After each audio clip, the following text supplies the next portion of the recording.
Namo tassa bhagavato arahato samma sambuddhassa. Namo tassa bhagavato arahato samma sambuddhassa.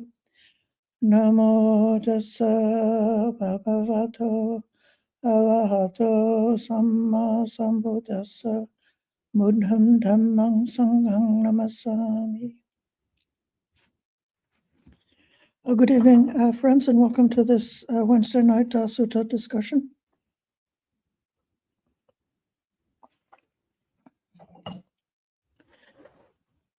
We are continuing our consideration about the Satipatthana, the foundations of mindfulness, and continuing our conversation about Cittanupassana, the mindful contemplation of the mind.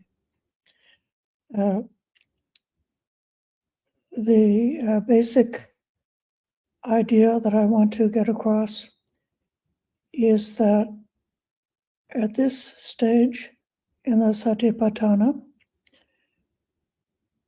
one is turning the attention towards awareness of the mind in terms of meditation, in terms of shamatha, and looking at the qualities of the mind as far as whether or not there are the qualities related to samatha. So you could say that in the Kayanupassana at the beginning, that teaching is not just noticing whatever it is in a non-judgmental way, but also it's onward leading, in leading one to be able to face the mortality of the body without being distressed, to be able to face the distressing aspects of the material body, with all of the juices bubbling around and the different things happening inside the body without distress, learning how to cultivate the mindfulness in all the postures, so that one is developing perceptions such that unskillful and unwholesome states of mind do not grow and do not take over. So that is an onward leading teaching in many ways. And likewise, in the Vedana Samyutta, we especially learn how to observe in a very direct way how the Vedanas, the feelings, are arising as a result of contact. And the thing that's so dramatically and fantastically leading to a skillful result is learning how to let a feeling be just a feeling without going off into different kinds of mental proliferation. So now, when we speak about the mind or the citta, it is true that in quite a few places in the suttas, they talk about taming the mind and protecting the mind, guarding the mind. And those kinds of teachings are very much about not entertaining unwholesome, unskillful thoughts, which lead to proliferation of negative states and keep us blocked and impeded. But the particular language that's given in the Satipatthana seems to me is not about that. It seems to me that that language is really about what's happening when we're sitting collected in meditation.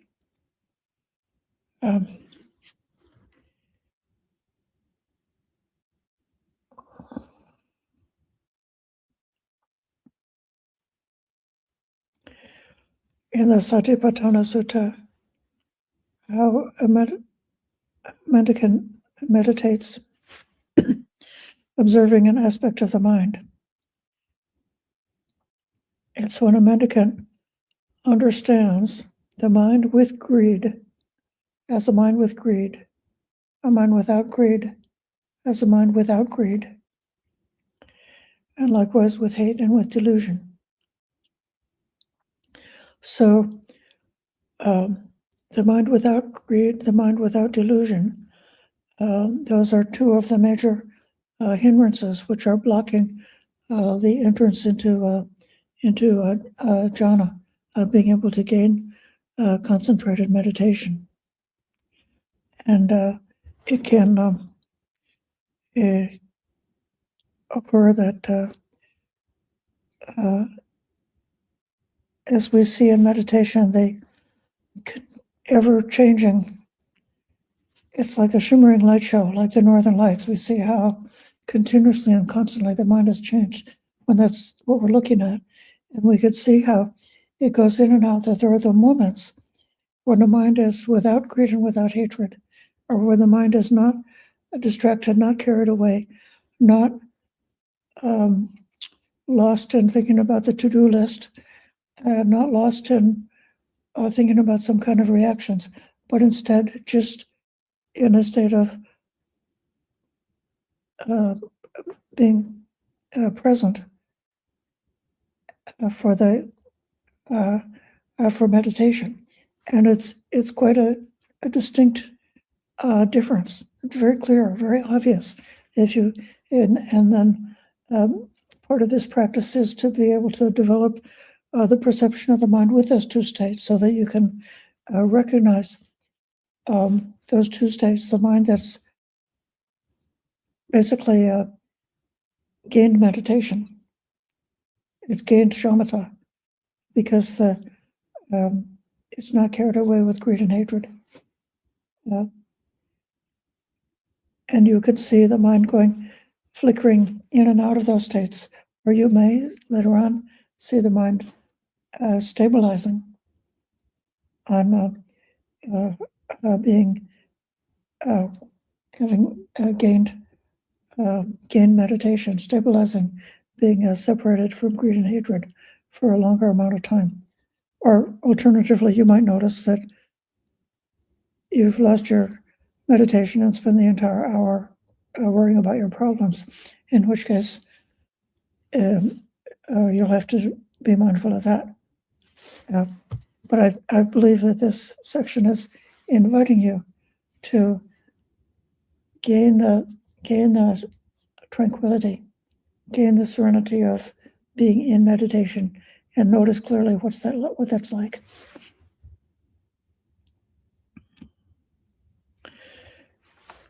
As far as the mind, with or without delusion, there are several different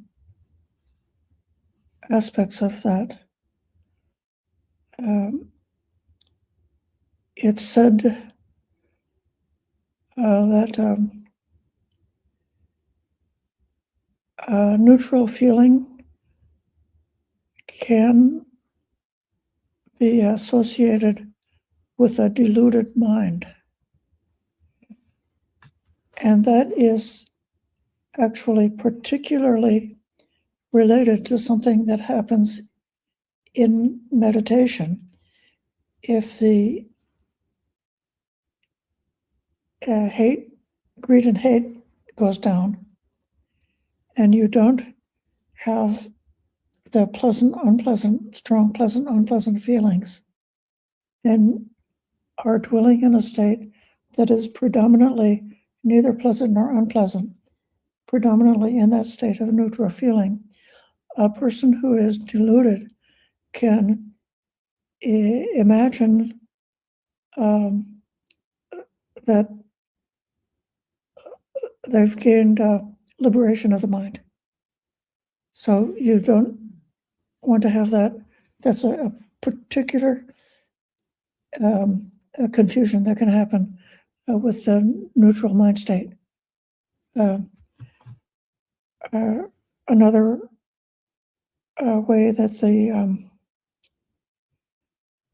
mind is diluted is the different vipalasas, that you see something that's impermanent and you think it's permanent. You see something that's dukkha and you think it's sukha, or you see something that's painful and you think it's pleasant. You see something that's impermanent, that's not yours, and you think it's yours. And so those kind of delusions are very much triggers for agitation and stress and activation of the mind. Whereas when we abandon those distortions and become willing to accept reality as it is, then we're able to see it as not as impermanent, as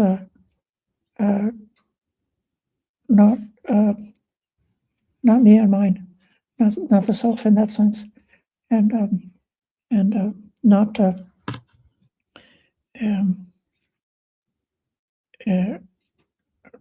especially not the final refuge, not the final happiness. So even when there's a very pleasant state of meditation, you're not confused about what it is. So that's about that pair. The constricted mind, sankita citta, that is,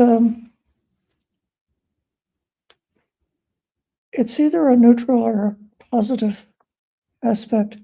It can refer to when and this is definitely a meditative thing, when the mind has gone inwards. So that mind which is where you've lost interest in the five senses, so you're no longer interested in seeing, hearing, tasting, and touching. You're no longer interested in the sense contacts that are taking you out and getting you involved in being connected with all kind of the different objects in the world and thinking about those objects, but instead just looking within at the state of mind. That's it's an aspect of the simplification of the practice by the time we come to this state, the contemplation of mind.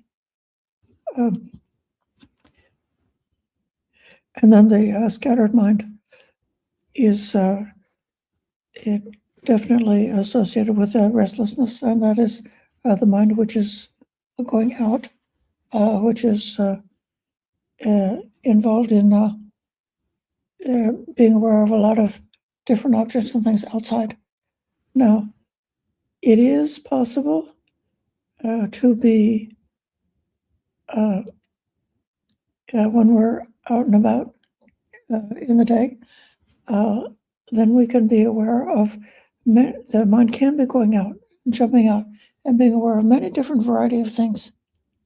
And when mindfulness is really fast, you can be aware of those things really quickly. So because the mind is going out doesn't necessarily mean that you're not mindful. But if you're trying to focus on contemplation of the state of mind, and the mind is pulled in you onto the shopping list and your problems and the things that you like and dislike and so forth, that's an aspect of the scattered mind. The expanded mind is associated with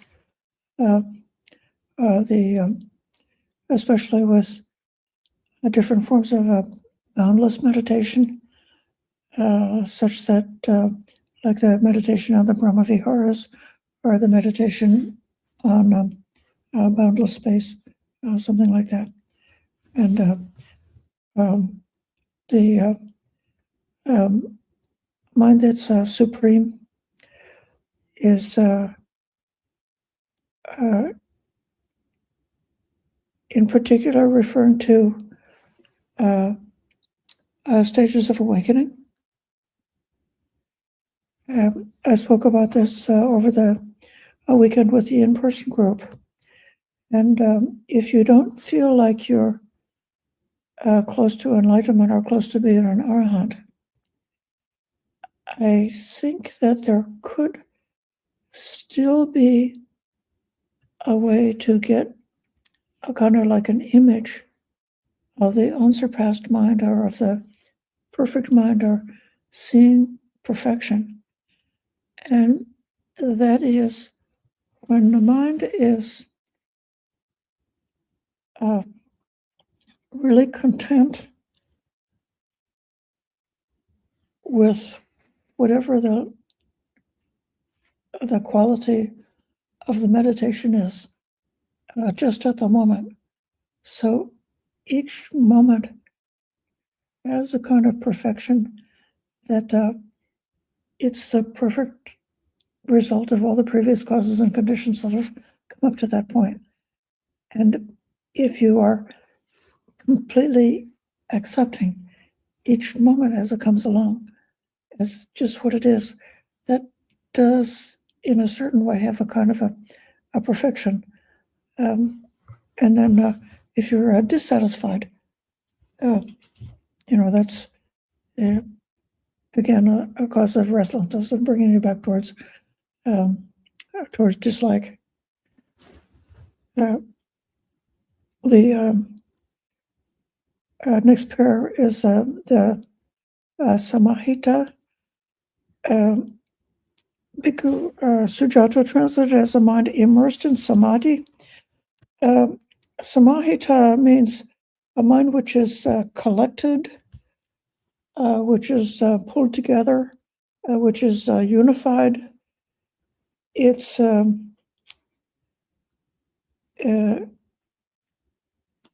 the translation of sometimes jhana is sometimes translated as concentration, and that's a very confusing translation because it makes people feel like it's narrow-minded and uptight, and it doesn't have that expansive quality. But in this case, the samahita, it does have a quality of being collected together. My teacher explains this as being all of the different aspects of the mind are all pulling together, so that your perceptions, your intentions, your the state of the feeling,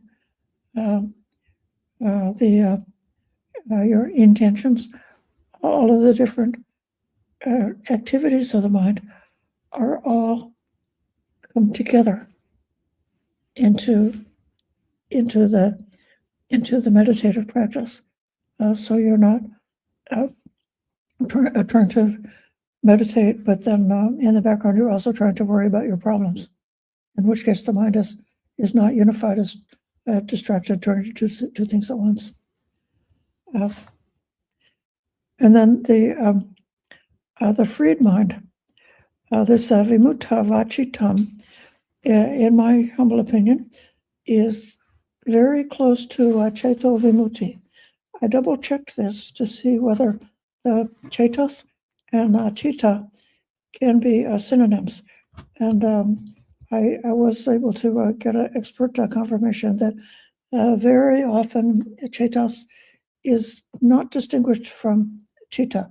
Cetas means like thoughts, and citta is translated as mind.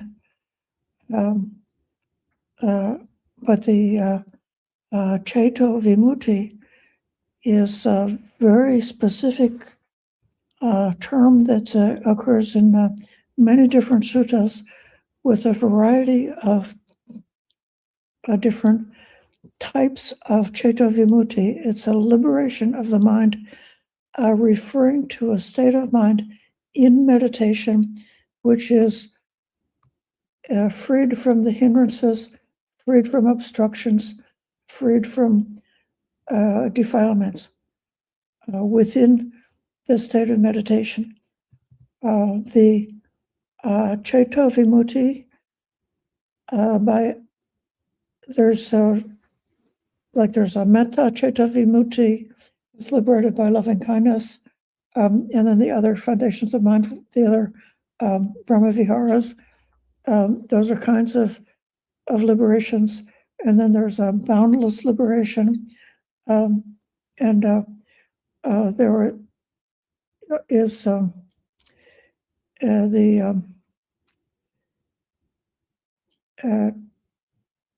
liberation of the mind, which is not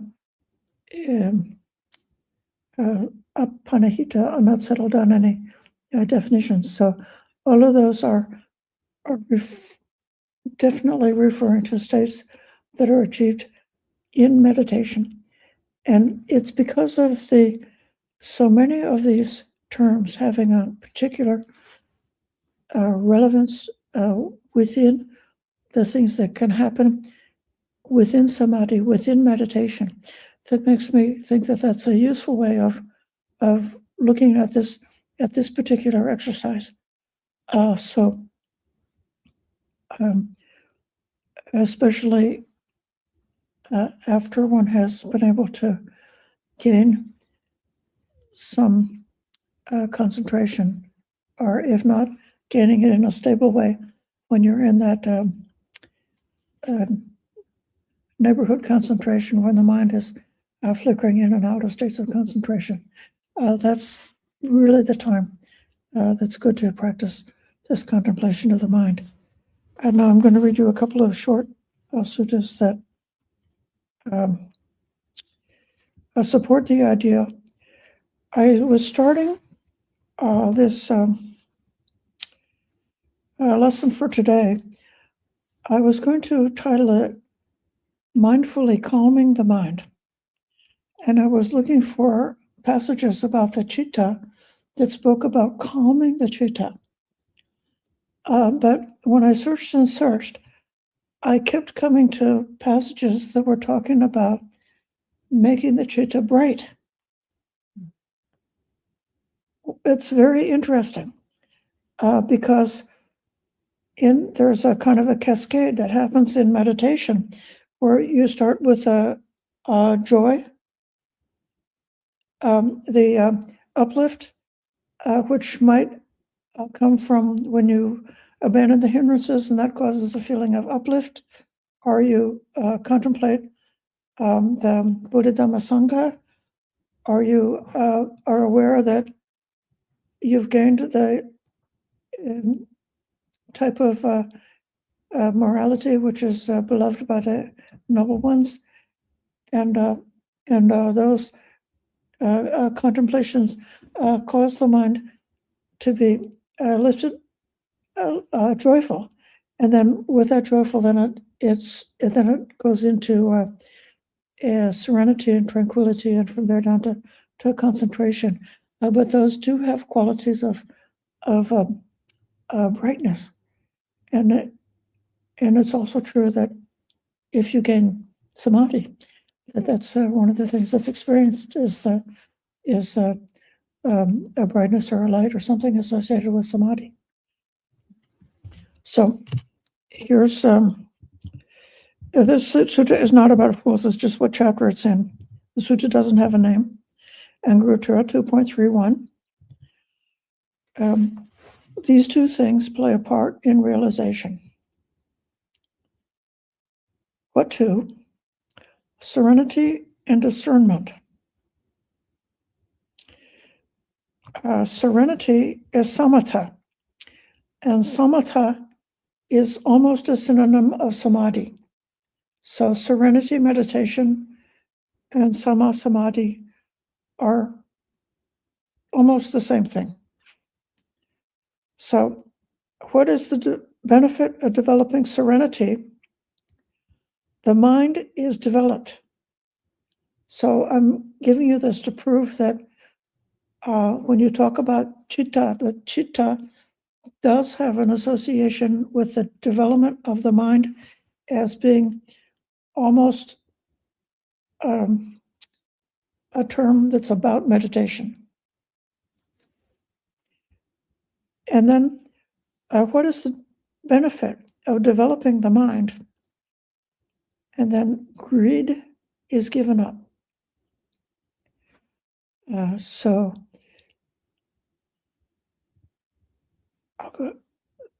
that's the samatha side. Then there's the vipassana. So there's this duality of samatha vipassana, the two aspects. You could say two wings of our practice. We try to develop. We want to have both samatha and vipassana. What's the benefit of developing discernment? Wisdom is developed. And what's the benefit of developing wisdom? Ignorance is given up. So one of the epithets or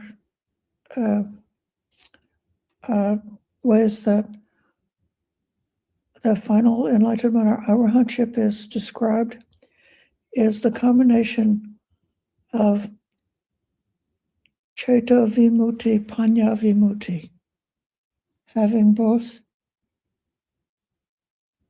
the liberation of mind and liberation by wisdom. And this sutta is explaining how that's happening. So the arahant has finally destroyed ignorance. So they have the ultimate wisdom, and they have finally destroyed greed. So the asava, the greed for related to the senses, the existential greed, the greed for different levels of it, different types of existence, are all destroyed. And so the arahant doesn't only have wisdom, they also have liberation from greed. Those two things are coming together, and this mind development, when you are doing the Chittanupassana, you can see how is this touching greed? How is the greed, that's the whole, includes, of course, it includes hatred. So the like and dislike, wanting, don't want it, fear and love, all of those things together are escaped or transcended with this development of the mind. So then it says, the mind corrupted by greed is not free. Wisdom corrupted by ignorance does not grow. In this way, freedom of the heart, that's the Chaita vimutti, comes from the fading away of greed, while freedom by wisdom, that's panya vimutti, comes from the fading away of ignorance.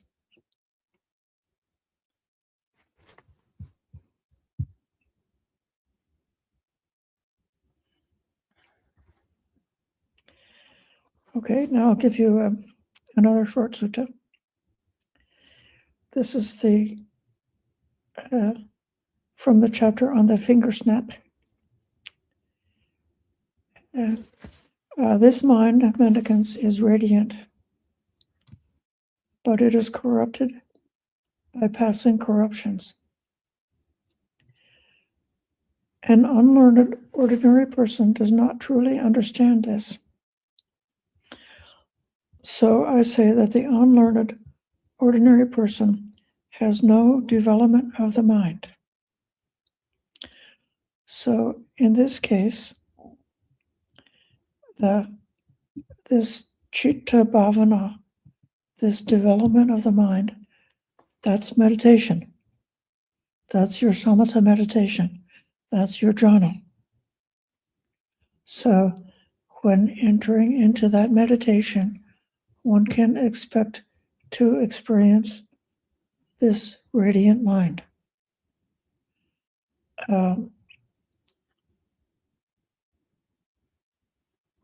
And you might also experience, if you've not yet gotten stabilized in meditation, that radiance comes and goes and comes and goes. It's like, sometimes in the weather, you have a bright sky with some clouds, the sun and the clouds keeps coming and going like that. So you can see the brightness of the mind, wavering and being unsteady. And then when you gain a meditation, you can see that radiance of the mind becoming steady. So that's what this sutta is about. There's a whole controversy about this particular sutta that I'm not going to spend much time on, but some teachers made claims about almost making the chitta as being like a self or a soul, and that there's this radiant self which is eternal, with it, or that goes from life to life or something like that. You don't have to worry about this, because since we just studied what's the meaning of this chitta bhavana, this development of the mind, that we know that this is talking about meditation and talking about that radiance of the mind.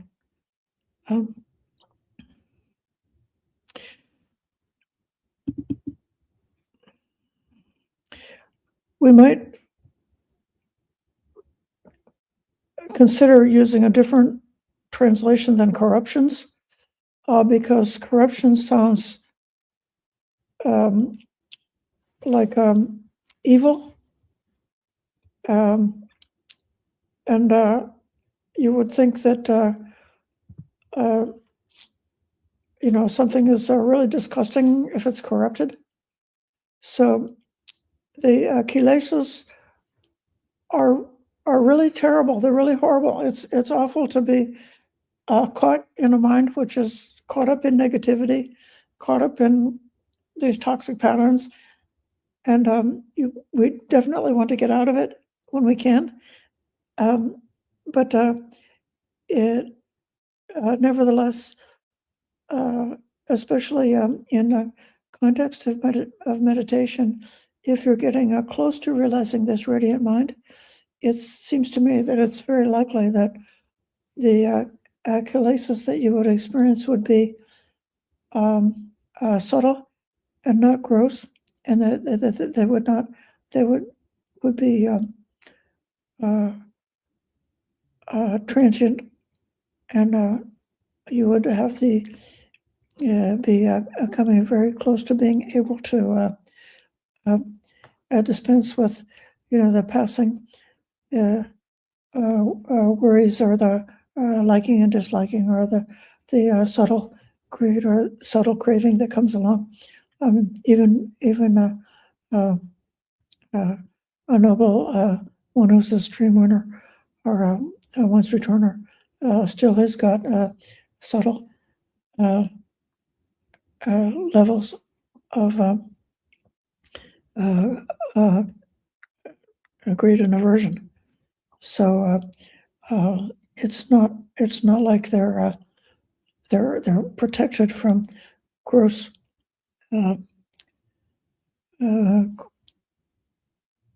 gross evil things. So it's like maybe a subtle corruption. Like if you're when you're smelting purifying the gold. Okay, so it's already very shiny. It's like the difference between 40 karat and 60 karat or 100 karat. It's like a very, very subtle corruptions of the impurities of the gold that may still be present until it's completely purified. Okay, so that's the second sutta. And now I'll come to another one. This is coming to the basis of psychic power, which is another context in which citta comes up. So one could spend a whole several weeks studying and learning how to practice with the basis of psychic power.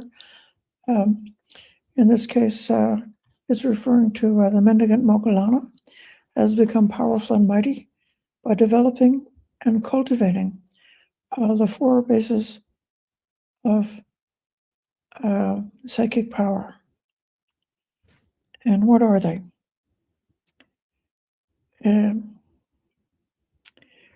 He has immersion, that's called samadhi, so that's part of meditation, based on enthusiasm, energy, mental development, and inquiry, combined with active effort.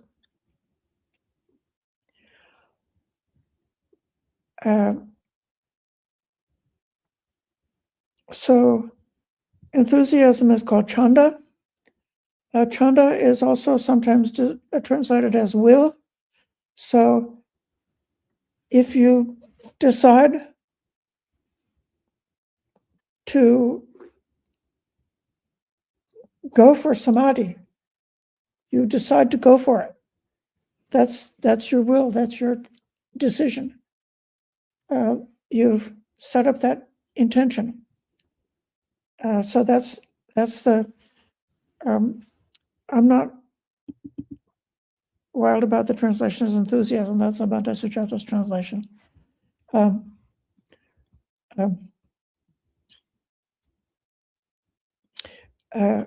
then the energy, that's the virya. That's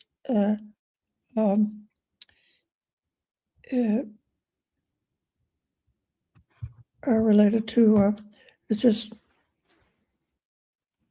put energy into it. So you're not being completely passive, but you've energized it. And then the citta, that's the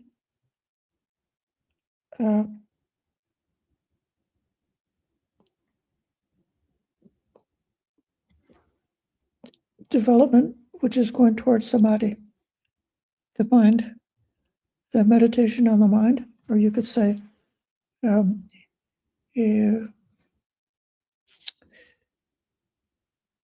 what you're doing when you come to the cittanupassana, where the mind is losing interest in external objects, losing interest in the five senses, losing interest in Vedana, losing interest in the material body, but simply having the interest and the focus and the intention on the state of the mind, attention on the mind. So that's the development of the citta. And then this vimamsa, that's the inquiry. So that's investigation. So inquiry is particularly taking things that seem to be a whole thing that is like an essence and dividing it up into its pieces. That's part of investigation. And another part of investigation is looking at causation, saying where is it coming from and where is it leading to. So those are four different aspects of the meditation practice that can be developed, and this citta is one of them. And so for each one of these factors, so I'm going to come to the citta, the mental development, because that's the one we're interested in for tonight. So your mind won't be too lax or too tense.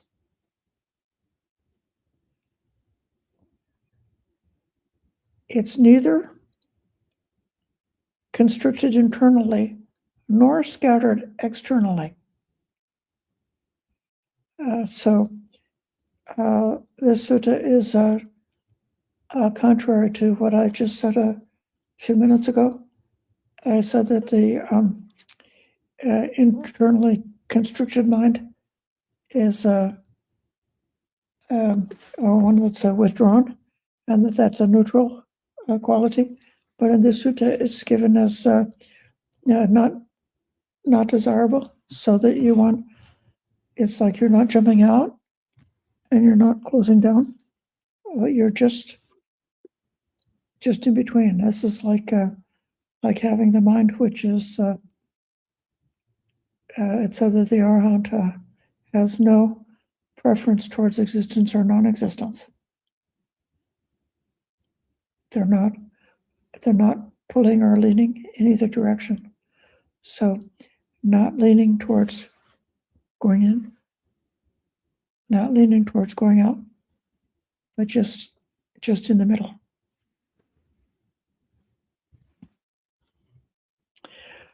And then he says he meditates, perceiving before and behind, as before, so behind, as behind, so before, as below, so above, as above, so below, as by day, so by night, as by night, so by day. So this is a description of complete equanimity, where whatever phenomenon arises to our awareness, they're all perceived in the same way. It's like with equanimity. This is a description of a perfectly equanimous mind, which is also able to be, because of the perfect equanimity, there's no bias in what it's able to see. And because there's no bias in what it's able to see, then it's able to see everything.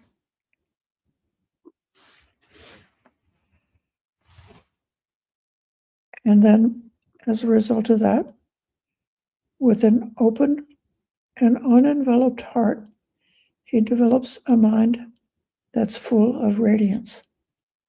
And so now we've come back again, that this citta that we're trying to develop is a radiant mind.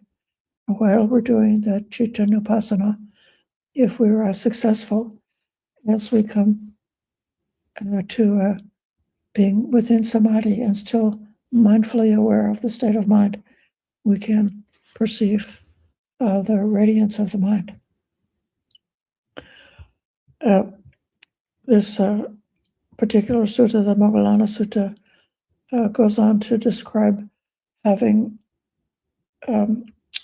many kinds of psychic power and being able to see things far away and go through mountains and walk on water and perceive the minds of others and so forth like that, which is, I didn't paste it into this version because I want to just emphasize for our purposes tonight, the idea is within this, the one base that we're trying to develop here is we're trying to develop the citta, because we're doing citta nupassana. When we try to develop the citta, we take care to be perfectly in the middle, not lax, not tense, not constricted internally, nor scattered externally. perceiving everything the same. As before, so behind. This is could be taken both in terms of time and in terms of directions. It makes it a little bit more sense as directions, because I don't think this is encouraging to be lost in thinking about past and future. But whatever phenomenon comes to mind, that's what you've got in the present moment, is the thing that came up just now. So it could be that a memory came up. And so you just see it. It could be that an intuition about the future came up, and I just see it. It could be that when if you're meditating, say, on loving kindness, and you're directing loving kindness in all the directions. So when you develop loving kindness to what's in front of you, and then you develop loving kindness to what's behind you, you're developing this kind of like all around awareness, above and below, above and all around. It's like that the mind is just situated in that state of freedom in respect to everything all around.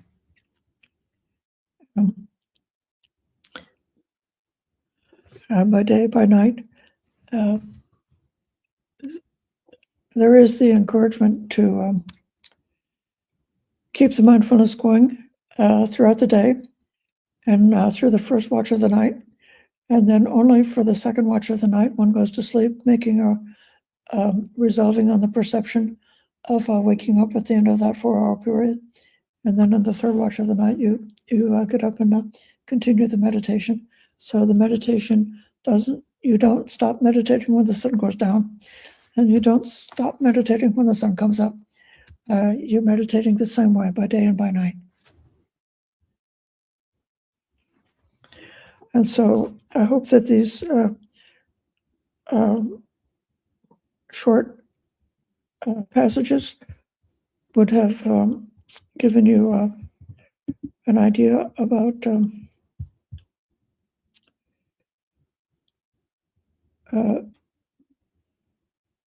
that this radiance of the mind is something that might be experienced in the context of the Chittanupassana, and that the Chittanupassana can be looked at as something that's inviting us to enter samadhi, inviting us to enter into serenity, and that when we do this, we may both experience power, as in the Moggallana Sutta, and we may experience bright radiance, as in this section from the Sutta from the finger snap chapter. And we might also experience that greed is out the window when we catch hold of this Chittanupassana.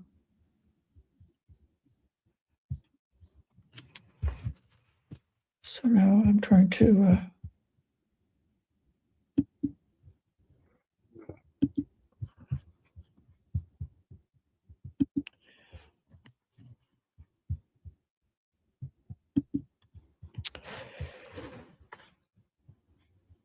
here I am looking for questions.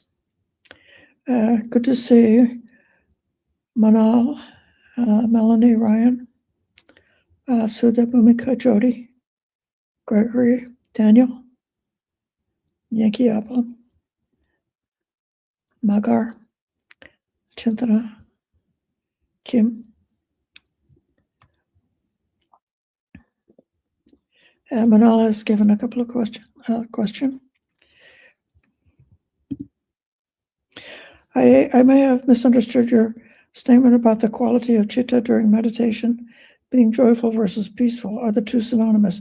No, not really synonymous. I think when we look at the there's a cascade of qualities that is describing the stages of jhana, and the initial stages of jhana are described as being blissful, powerfully joyful, exalted, really up states, and then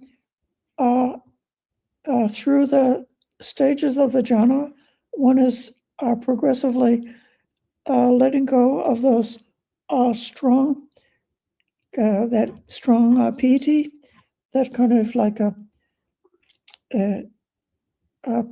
powerful uplift, and then coming down to a more and more greater of equanimity, so that by the time one obtains the fourth jhana, where there's the perfection of equanimity, which is gone beyond pleasure and pain, gone beyond joy and grief, that is a state which is perfectly peaceful. So it might be that the citta and the quality of joy, like the joy that we have in resulting from our confidence in the Buddha Dhamma Sangha, or the joy that we have in contemplation of the good sila, the good morality, that's called that's a kind of pamoja. That's sort of like a pre-meditative kind of joy. So joy and happiness are parts of this practice. A joyful person can certainly be a peaceful person. Like a peace and happiness goes together. I think this is a path of peace and happiness. So those two things go together, but they'd have it's a different meaning, but they're not incompatible. So the citta could have that quality of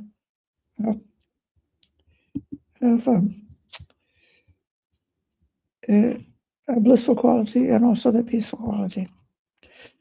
Also, when there's an experience of unsettled citta during meditation, how do we come out and lessen over-analysis and apprehension till we sit the next time?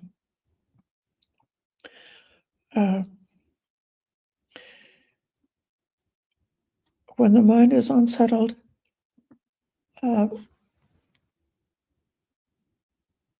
going back, drop back a step to the Vedana, see what kind of feeling is present, and see how ever-changing and impermanent the Vedana is. So the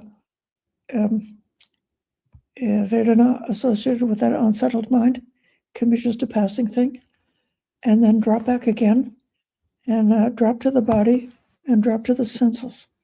And so when you come to where the sense contact is happening, that's a way of stabilizing, anchoring, taming, and regulating our practice. So when the mind is unsettled, it's if we have the habit of very quickly returning and seeing how is this being manifested in the body, or how it is with the sense contact. Mm.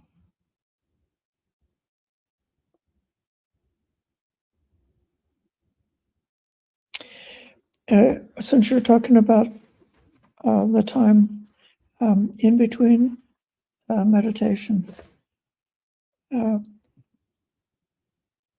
would say that things which are meritorious can really help so much to calm down. It's like we can get into a flow kind of a state with doing good things. One of the residents here, one of the visitors spoke about there's going to be a big snowstorm on Sunday, and they spoke about cooking some food to offer on Sunday, just in case we're snowed in and the outside donors are not able to come. And so, oh, that's so meritorious. No, that's a merit. So doing a good merit like that, if you see something to do that's good, then you can do it quickly, even if it's not meditation, because it helps to settle the mind, to brighten the mind. I've been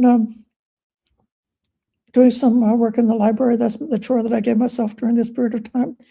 And each morning when I come to do my chore, it's very mechanical. I've got to paste the stickers on the books and, stamped book and do things like that. But I feel so much happiness, and my love for how deep the Dhamma is, and my feeling about there's so many amazing Dhamma teachers. The Sangha is so incredible, and they're like here on the shelf with these books.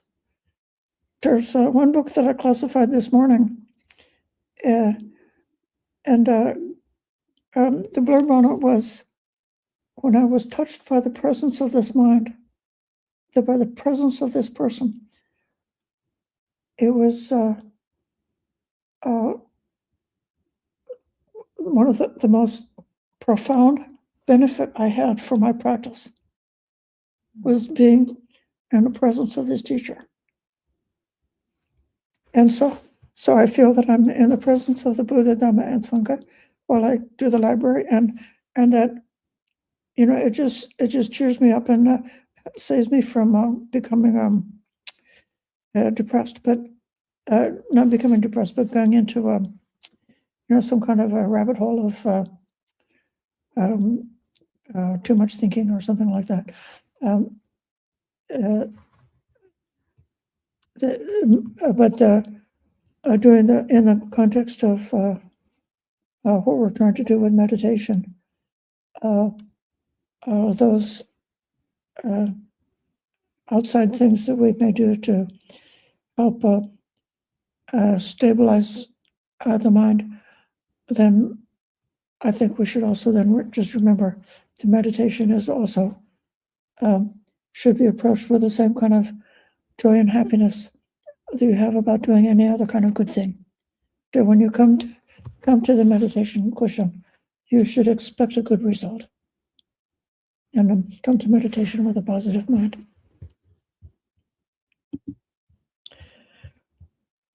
Here's from Sutta. When mind is calm in meditation, it tends to have joy springing forth. Yes.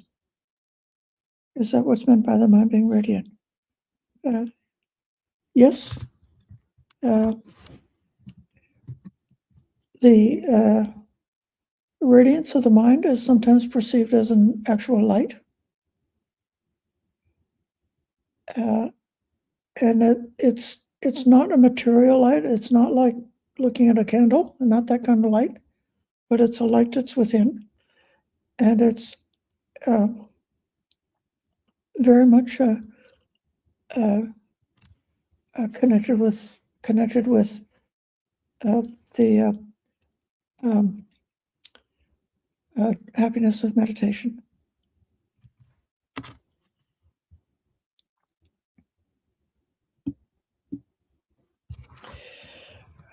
Ryan,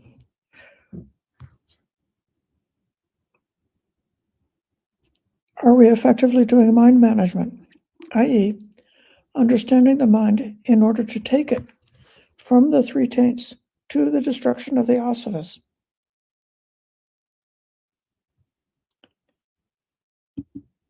And he continues,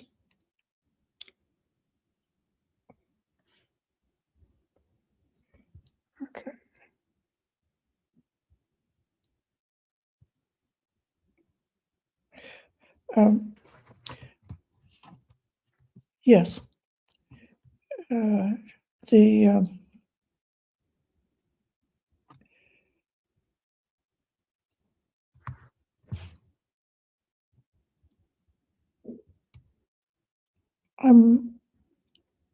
When the word that's translated as understanding the mind is pajanati, which means it's got a connotation of direct knowledge. So I don't think this sutta is saying that we psychoanalyze the mind in order to overcome the taints and the asavas. I think that the sutta is saying that we directly know the mind and we directly know the qualities of the mind, whether the mind is free from greed, hate, delusion, or in the presence of greed, hate, and delusion, and so forth. So it's a question of directly knowing those different states of mind and developing the perception so that then one is able to recognize all those different states of mind. And when we're able to recognize them, then we're able to incline towards the wholesome states. And then inclining towards the wholesome states then inclines us to being far away from greed,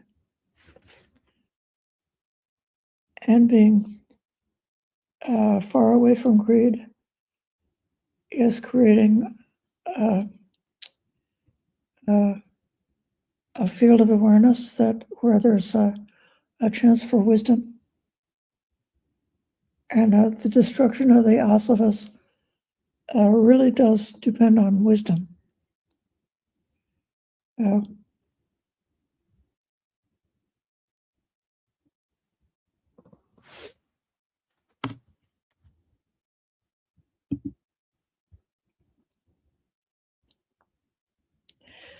Okay, Parinas.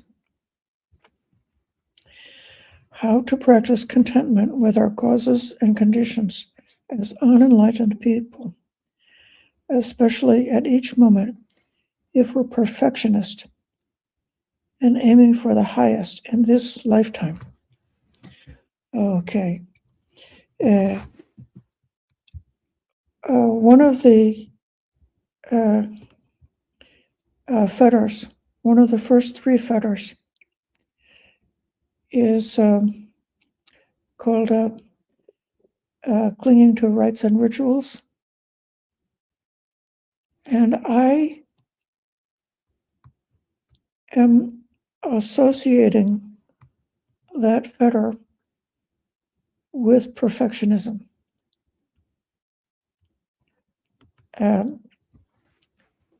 Everybody doesn't teach it that way, but if you had the mistaken belief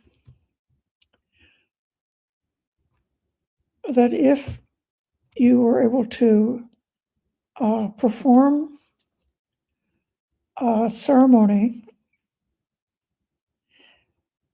and it all would come off perfect, nobody would make a slip up in their pronunciation, because if you don't mispronounce it, that can change the meaning. And it was thought that actually could change a blessing into a curse because you didn't pronounce it correctly. Or if there's some kind of like a slip up of some sort. I have the aspiration to have a ordination ceremony during the last Sunday of the Vasa next October. And ceremony like that, there's so many things that can go wrong, so many things that can be not perfect. And so if you wanted to have, there's a way that in some ways we want that ceremony to be perfect, to be impeccable, so that nobody would be able to go around in the future and criticize and say that actually that person is not really ordained because there was something wrong with the ordination. And so but there's we do our best to make it perfect, but at the same time, it's never perfect. It's like a ceremonies, trying to be perfect in ceremonies is like trying to have a perfect wedding. And so if at the end of the day you're married, then it's good enough. If at the end of the day the person is ordained, then it's good enough. But perfection, there is this idea that doing ceremonies and rituals in a perfect way, so that if if you're always smooth, if you're always calm, if you're always contented, if you never have a frowny face, if you never laugh too much, and so on like that, and then the other part of the is the vows, the sila and the vows, the clinging to.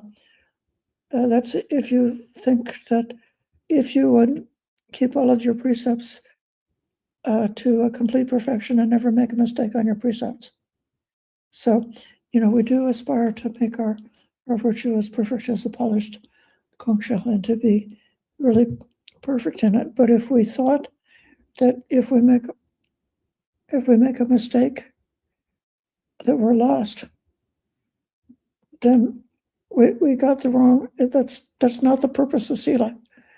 That's not what it's for. So, if you have a like anxiety related to perfectionism about the spiritual goal, I strongly recommend looking into stream entry and the conditions for stream entry, because a person who's gained the fruit of stream entry will not be subject to that fetter of clinging to rites and rituals. And I believe that there would also be psychologically past perfectionism, and they would be, contented, like we're human beings. Our karma is a mixture. We've got a mixture of wholesome and unwholesome deeds that were done in the past that caused us to get reborn as human beings. And because of that mixed karma inheritance, that we've got a mixture of qualities. But we can be perfectly content with the imperfection of the present moment. We can do I think the Japanese term is wabi-sabi. Yeah. Seeing something which is slightly broken or slightly imperfect or old, visibly old like that, is more beautiful than something that's perfect. So the imperfections make us lovable, and able to be enlightened.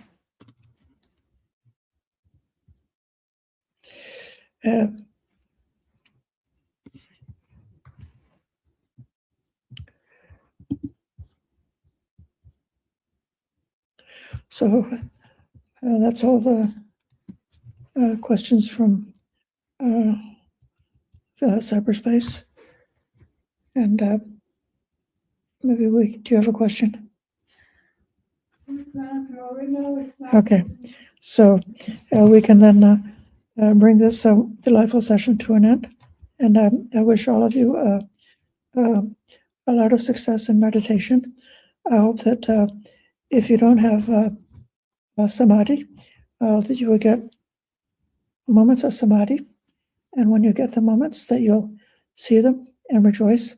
And then when you get the moments of samadhi, you'll be able to incline your heart towards samadhi and develop more and more. Sadhu, sadhu, Sadhu anumodami.